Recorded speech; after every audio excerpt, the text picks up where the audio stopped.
Hello foodies, வீட்லேயே pizza செய்யணும்னு ஆசைப்பட்றீங்களா? வாங்க எப்படி செய்யுதுன்னு பார்த்துடலாம்.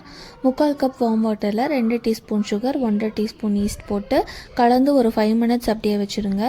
இப்போ ஒரு பவுல் எடுத்து 1/4 கப் மைதா எடுத்துக்கோங்க. மைதா கூட salt and 2 table spoon oil போட்டு நல்லா மிக்ஸ் பண்ணி விட்டுட்டு இந்த ஈஸ்ட் வாட்டர் ஊற்றி இந்த மாதிரி டோவை வந்து பிசைஞ்சுக்கோங்க. அடுத்ததாக அதை பீட்சா மேட்டில் ட்ரான்ஸ்ஃபர் பண்ணி நல்லா இழுத்து இழுத்து பிசைஞ்சுக்கோங்க. ஒரு 10 மினிட்ஸ் ஆகுது பிசையணுங்க. அப்போ தான் டோ ரொம்ப சாஃப்டாக நல்லா ஃப்ளஃபியாக வரும். இப்போ ஒரு பவுல் எடுத்து ஆயில் அப்ளை பண்ணிவிடுங்க. அடுத்ததாக இந்த டோ வச்சு 1 டீஸ்பூன் ஆயில் மேலே ஊற்றி ஒரு ஈர துணியால் அதை கவர் பண்ணிவிடுங்க. அடுத்ததாக வெஜ்ஜீஸ் எல்லாம் ரெடி பண்ணிக்கோங்க டாப்பிங்ஸுக்கு.